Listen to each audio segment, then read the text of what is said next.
The flow of water through a series of pipes is shown in the network below. The numbers on the edges show the maximum flow through each pipe in litres per minute. The capacity of cut Q in litres per minute is, and there are 5 options. So let's have a look at this cut.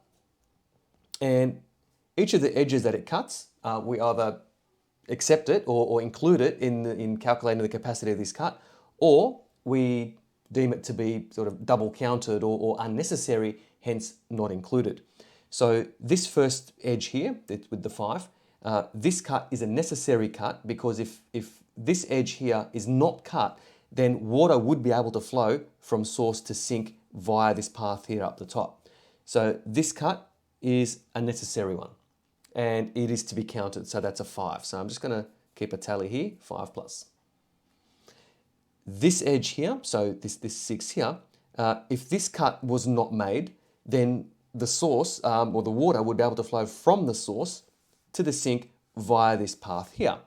So what we're doing is we're analysing all the various ways that water could flow from source to sink and ensuring that the cut that's made is able to isolate or able to cut off that particular pathway from source to sink. And yes, this is most certainly necessary. Now, let's have a look at this particular edge here. So this 3.